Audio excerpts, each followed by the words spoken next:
Gouvernement, ce sont les réfugiés, les exilés, et je pense qu'il serait important qu'on soit nombreux. Habituellement, on est très peu de personnes qui nous réunissons chaque dernier mardi du mois. C'est le cercle de silence en soutien aux soins de papier. Et donc si cette fois-ci, le 25 juin, c'est-à-dire 5 jours avant le scrutin, il y avait un peu plus de monde, pour affirmer que la population n'est pas hostile aux immigrés, aux sans-papiers, aux réfugiés, aux exilés, ça serait bien. Ça se passe place Jean Jaurès de 18 à 19 h. Donc si vous pouvez faire tourner l'info, elle se trouve aussi sur Démosphère.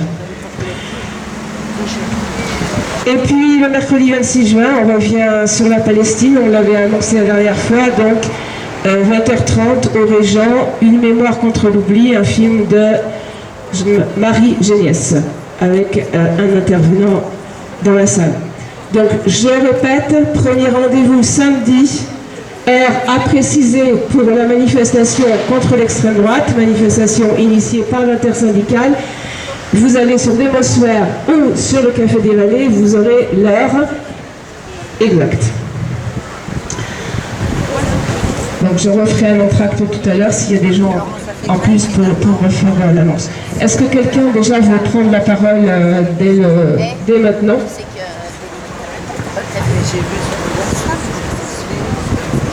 La question est, est-ce que quelqu'un veut prendre la parole? Bon. Ouais, bon, je pense qu'on devrait à terme essayer de créer un groupe de soutien au nouveau Front Populaire, parce que sinon, dans 2 mois, on risque de plus avoir le droit de manifester pour la Palestine ici. Donc voilà, ça me semble important que ça aille au-delà des partis politiques, que ça regroupe aussi toutes sortes de gens qui ne sont pas dans les partis. Voilà.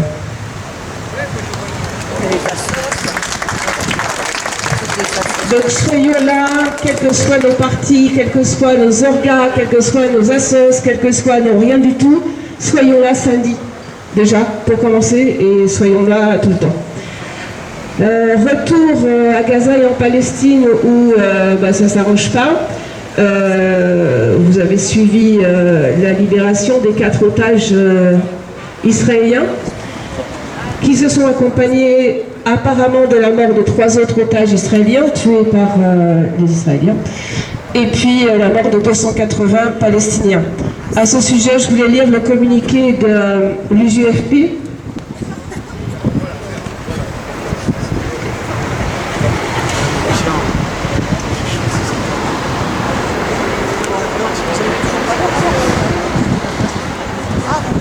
Ça y est, je l'ai. Ça s'appelle « Une vie palestinienne, une vie palestinienne a-t-elle de la valeur ?» Donc ça date du 9 juin 2024 et ça émane de la coordination nationale de l'UJFP, Union juive française pour la paix. Le 8 juin, les médias occidentaux ont titré sur la libération de 4 otages à Gaza. Une fois encore, les médias dominants ont publié des reportages sur l'accueil de ces otages, les montrant comme des personnes avec leurs affects et ceux de leurs proches, quand les Palestiniens sont toujours des nombres. L'UJFP mesure la souffrance que peuvent représenter 8 mois de détention avec la peur permanente de mourir, y compris d'être tué par l'armée de son propre pays. Ces mêmes médias ont été bien discrets sur les dommages collatéraux de cette libération.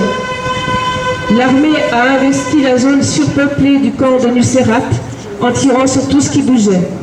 Le bilan est effroyable, il y a 210 morts et plusieurs centaines de blessés, femmes et enfants en grande majorité. Un journaliste qui a envie de faire son travail sans nécessairement reprendre les éléments de langage d'une armée génocidaire peut obtenir aisément les images de ce carnage. Des dizaines de corps dans les rues, des voitures et des bâtiments qui brûlent, des marques de sang à l'entrée du seul hôpital encore en état d'un peu fonctionner. Il peut avoir comme nous les témoignages d'une population civile terrorisée, n'ayant aucun endroit où s'abriter, sans défense et essayant de sauver les blessés. La compassion des médias dominants et des dirigeants du monde occidental est décidément à géométrie variable. Ce n'est certainement pas en notre nom que l'armée israélienne a massacré des réfugiés dans une école de l'UNRWA le 6 juin. Et pas non plus en notre nom que plus de 200 civils viennent d'être assassinés sous nos yeux. Nos médias ont fièrement déclaré que les otages étaient en bonne santé. Tiens donc, malgré la famine et le manque d'eau à Gaza, ils ont pu manger et se laver, alors que leurs geôliers sont des terroristes qui sont morts sans les exécuter. Les prisonniers palestiniens en Israël sont-ils aussi bien traités? Marwan Barghouti a été sévèrement battu. Walid Daka est mort le 7 avril dernier après 39 ans de détention et un cancer non soigné. Les journalistes pourraient enquêter sur le Guantanamo israélien, la prison de Sde Teiman, en plein désert, à 30 km de Gaza, est un lieu de torture, d'humiliation, de passage à tabac. Des images de prisonniers attachés, les yeux bandés pendant des jours ont été publiées. Ça intéresse peu nos médias. Israël est une démocratie, n'est-ce pas? Pendant ce temps, en Cisjordanie, les agressions quotidiennes contre la population civile, perpétrées conjointement par l'armée et les colons, se multiplient. En réaction, le gouvernement des États-Unis, celui qui arme les génocidaires et empêche leur condamnation au Conseil de sécurité, vient de déclarer terroriste le groupe palestinien La Fosse au Lion, que les agences de presse désignent comme un groupe terroriste. Ce groupe s'attaque à des colonies déclarées illégales selon le droit international. L'UJFP dénonce le massacre de la population civile palestinienne. Les médias et les gouvernements qui criminalisent la résistance palestinienne et ferment les yeux sur les meurtres quotidiens portent une lourde responsabilité. À propos de la Cisjordanie, je viens d'apprendre d'ailleurs que l'un des villages que je connais bien, puisqu'il fait partie des 3 villages qu'on a réussi à jumeler avec 3 villes au village du Val d'Oise, où nous habitions auparavant. Donc nous avions jumelé Safat avec Cergy-Pontoise, Birin avec la ville de Fos dans le Val d'Oise, et Cafermina avec la petite ville de Bouffémont. À Cafermina, ces 3 villages étaient concernés par le mur à l'époque. On prenait les terres et des colonies s'installaient. Dans ce village de Cafermina, 4 jeunes ont été tués par l'armée israélienne et les colons parce qu'ils étaient allés réclamer leurs terres qui étaient prises par les colonies, et les colonies qui continuaient à s'étendre puisqu'il y a des nouveaux baraquements, des nouvelles caravanes, ce qui veut dire on va bientôt construire des bâtiments et des maisons pour nous installer. Donc c'était dans le village de Cafermina qui est au nord-ouest de Ramallah. Pour ceux qui viennent d'arriver, donc j'avais dit qu'on ferait un entracte, je rappelle, samedi prochain, heure à déterminer que vous trouverez sur Démosphère ou sur le Café des Vallées, manifestation contre l'extrême droite. Et il faut qu'on y soit tous, quoi. Je reviendrai peut-être après ou quelqu'un d'autre sur la Palestine, mais je voulais faire juste un petit... dire quelques mots en hommage à quelqu'un qui nous a quittés il y a quelques jours. Je vais parler d'Éric Hazan, que certains d'entre vous ne connaissent sans doute pas, mais qui joue un rôle extraordinaire, qui a joué un rôle extraordinaire dans le monde de l'édition. C'est le créateur des éditions La Fabrique. Quelques mots, donc il est né en 1936, d'une mère d'origine juive roumaine, née en Palestine, donc une juive palestinienne, puisque c'était bien avant 1948, la naissance de sa mère en Palestine, et d'un père juif originaire d'Égypte. Il est arrivé à Marseille pendant la Seconde Guerre mondiale, a fait partie des enfants cachés. Il s'est engagé ensuite avec les communistes, puis aux côtés du FLN durant la guerre d'Algérie. Il est ensuite devenu chirurgien cardiovasculaire. Il s'est engagé en faveur du droit à l'avortement. Il a été membre fondateur de l'association médicale franco-palestinienne. Et à ce titre, il s'est rendu au Liban en pleine guerre pour servir de médecin à cette armée que l'on appelait à l'époque les palestino-progressistes. Il est également membre du comité de parrainage du tribunal Russell sur la Palestine. En 1983, il abandonne la chirurgie et donc dirige les éditions Azan, qui étaient des éditions familiales, qui étaient à l'origine des éditions de livres d'art, de très beaux livres d'art. Il en quitte la direction lorsque ces éditions sont rachetées par le groupe Hachette. Et donc, il fonde ensuite les éditions La Fabrique, maison d'édition où sont publiés des essais historiques ou philosophiques, ancrés politiquement à gauche de la gauche, selon ses termes. Notamment, son dernier acte a été de rééditer le livre d'Ilan Pappé, Le nettoyage ethnique de la Palestine, que les éditions Fayard auparavant éditaient et qui, depuis leur rachat par Bolloré, avaient décidé de ne pas rééditer ce titre alors qu'il se vendait parfaitement, évidemment. Donc c'était le dernier acte en tant qu'éditeur d'Éric Azan, qui était un grand bonhomme.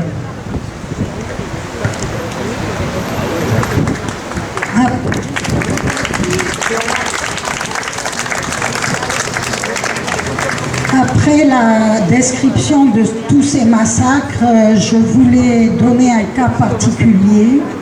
Les membres de l'association Palmed. Alors Palmed, c'est une association médicale qui s'occupe des Palestiniens.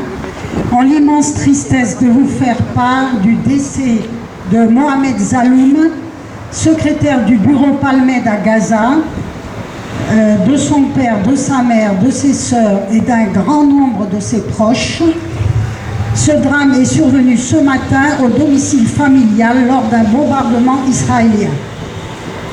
Zaloum était un homme honnête, loyal et juste au service de la population de Gaza.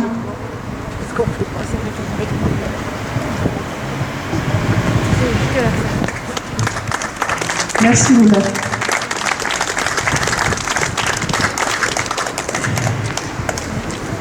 Donc honneur à lui.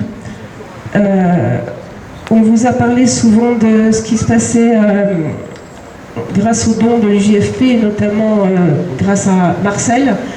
Et j'avais fait passer des photos une fois où on voyait des actions pour les enfants et les femmes, notamment des cinémas pour que les enfants aient moins peur. Ça se passait dans le centre Ibn Sina. Et donc, juste un tout petit message de Marcel. Ils démolissent et nous construisons. Ils sèment la ruine et nous créons l'espoir. Le centre Ibn Sina, cet édifice ancien, est grand à la mémoire de tous les habitants du gouvernorat du nord de la bande de Gaza. Le centre Ibn Sina, qui a servi des dizaines de milliers d'enfants et de femmes, et tous les marginalisés et les oubliés des zones marginalisées, ce grand ouvrage. Il semble que les occupants aient découvert que le centre Ibn Sina représente une menace pour leur entité barbare, alors ils ont décidé de le détruire et de le bombarder. Il semble que le sourire des enfants soit interdit et soit un réel danger pour les dirigeants de l'occupation. Ils ont donc décidé de lancer leurs missiles haineux sur le bâtiment. Mais le destin a voulu que je reçoive des photos de nos amis du nord de la bande de Gaza, alors que nous étions en train de travailler à la construction d'une école de solidarité. Nous continuons à construire et dessiner un sourire. Nous resterons et l'occupation disparaîtra. Donc, un espoir qui nous vient de Gaza, comme nous est venu un espoir de la part de Ziad, certains l'ont vu sur les listes, qui a envoyé une photo de soleil couchant, magnifique soleil couchant sur la mer, et qui terminait son petit mot par « L'espoir est palestinien ». C'était écrit en français, évidemment, il est professeur de français. Il a envoyé ça le 9 juin, c'est pas un hasard. Un rayon d'espoir pour nous, qui j'espère se concrétisera à la fin du mois. Si quelqu'un d'autre veut dire quelque chose.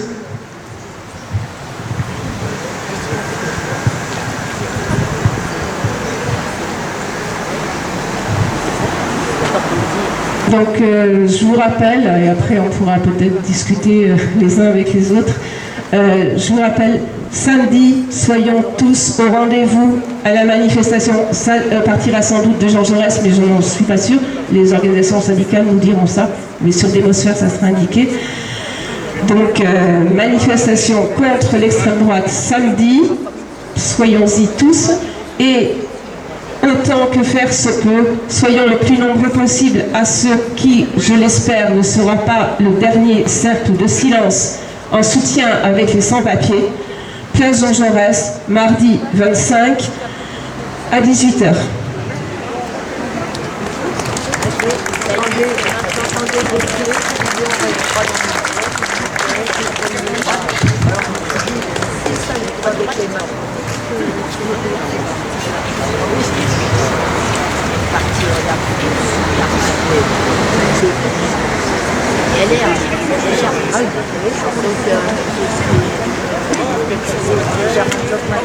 Bon, si vous voulez, je prépare un texte que j'ai pris d'un livre qui vient de sortir en Grande-Bretagne.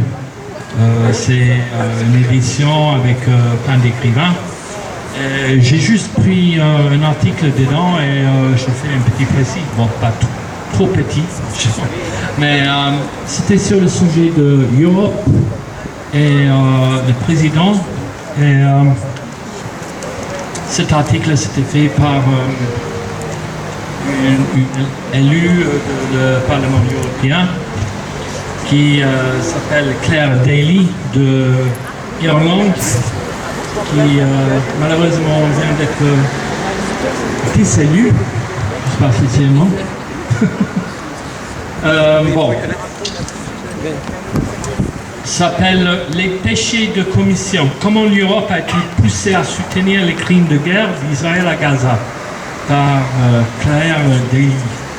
Dans ce livre-là, Déluge, Gaza et Israël, de la crise au cataclysme, édité par Jamie Stern-Weiner. Alors c'est plutôt mes mots et ses mots aussi.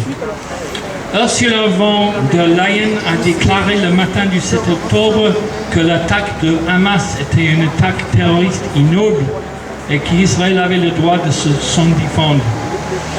Elle a réitéré ce message dans les jours et les semaines qui ont suivi et que le UE se tient aux côtés d'Israël dans sa quête de légitime défense. Daly souligne un certain nombre d'objections à cette position. Les Palestiniens vivent à l'intérieur des frontières d'Israël et cette légitime défense par un État est encapsulée dans les articles 51 de la Charte des Nations Unies et confirmée par la Cour internationale de justice en 2004 comme étant le droit d'un État à se défendre contre un autre État souverain. Il est considéré comme inacceptable qu'une entité nationale déchaîne son armée sur une population civile dont elle est responsable. Von der Leyen a répété le faux récit de guerre d'Israël, je cite, « Moralement, les déclarations de Ursula von der Leyen étaient clairement odieuses. Quiconque connaissait l'histoire de l'occupation israélienne savait le matin du 7 octobre que c'est que Israël allait faire. Les puissances coloniales, lorsqu'elles sont confrontées à la violence d'un peuple colonisé, répondent généralement par la vengeance et hors de toute proportion. Ils en tirent la conclusion que ce n'est pas leur propre terreur et domination coloniale qui ont provoqué la violence, mais seulement qu'il n'y en a pas eu assez. Il inflige la même violence à cette population, mais 10 fois plus. Il se déchaîne. Ce schéma se répète à travers l'histoire. Chaque fois que les occupés ripostent, les occupants ivres de pouvoir et malades de colère exigent un prix terrible en sang. Von der Leyen le savait, et au lieu de préconiser une réponse utilisation de la sécurité intérieure et les forces de police, elle a soutenu toute la puissance de la machine de guerre israélienne, ce qui signifierait des milliers de personnes innocentes tuées et blessées. Elle a continué à soutenir la réponse d'Israël et la solidarité de l'UE avec Israël. Cependant, von der Leyen l'a fait sans aucune autorité pour le faire, qu'elle n'avait pas été mandatée par les processus démocratiques qui décident des questions de politique étrangère. Bien que l'Union européenne entretienne des relations étroites avec l'État d'Israël, elle continue de chercher à affirmer que les deux parties au conflit doivent être soumises aux règles du droit international en faisant les dons aux territoires occupés et en professant un engagement en faveur de la solution à deux États. La politique étrangère, ça va si je continue un tout petit peu. La politique étrangère est décidée par chacun des 27 États qui composent le UE. Et ce n'est que lorsqu'ils se réuniront au sein du Conseil de l'UE qui pourront déterminer une position commune sur une question étrangère. Von der Leyen est la présidente de la Commission européenne qui a certains pouvoirs mais n'est pas le leader de l'UE et est soumise aux décisions prises par le Conseil. Les déclarations faites par le Conseil sur le conflit étaient plus nuancées et bien qu'elles soutiennent Israël, elles n'ont pas donné carte blanche pour exercer la terrible vengeance qui a été infligée depuis. Ils ont déclaré que toute réponse devait respecter le droit international, ce qui inclut pas le coupure des approvisionnements essentiels ou le harcèlement et le bombardement continu d'une population piégée. Alors je vais terminer avec le fin de son article que j'ai trouvé assez intéressant parce qu'il demande pourquoi l'Europe a-t-elle applaudi avec tant d'enthousiasme et de fronterie l'assaut actuel sur Gaza. De nombreux facteurs ont joué un rôle. La longue gueule de bois idéologique de la guerre contre le terrorisme dans le discours sécuritaire européen. La disponibilité d'un script de propagande officielle de l'UE sur la guerre en Ukraine, tout en agitant des drapeaux et des slogans stupides. Négligement copie-colle sur une occupation coloniale de peuplement en Palestine. L'hégémonie restaurée des États-Unis en Europe par la bias de l'OTAN à la suite de cette guerre, la forme pathologie raciste que la culpabilité de l'Holocauste a prise en Allemagne, la plus grande économie d'Europe, contribuant à une adoption de l'islamophobie et de l'anti-arabisme parmi les élites politiques et médiatiques, ainsi qu'un soutien inconditionnel à travers le spectre politique au dogme stupéfiant de la politique étrangère, Israël a raison ou tort. Mais rien de tout ça, cela n'explique complètement. De plus grandes roues tournent en marge de notre ordre mondial dans l'anticipation de la dégradation du climat et de la brutalité croissante de la politique frontalière occidentale, dans l'embardée mondiale vers l'ultranationalisme et le feu de joie du droit international, quelque chose a pris forme et maintenant convoqué dans le monde. Le masque de la respectabilité libérale tombe et la barbarie de la vieille Europe revient au grand jour. Israël s'est vu confier un rôle d'avant-garde d'un assaut plus large contre les normes et les standards qui existent depuis la guerre deuxième mondiale. Les règles du monde plus profondément injustes et violentes sont en train d'être écrites. À Gaza et dans l'indifférence impitoyable de la classe politique européenne à son sort, nous entrevoyons les ténèbres qui nous attendent. C'est pourquoi l'émergence de masse à partir de cet événement est si importante. La Palestine est notre avenir. Ses habitants sont les nôtres. Nous devons nous battre pour eux.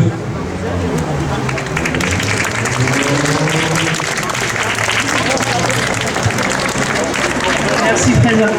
On va s'arrêter là, juste vous tenir... Alors, François, juste vous informer qu'on a envoyé la demande d'audience au sous-préfet, comme prévu, malgré le résultat des élections.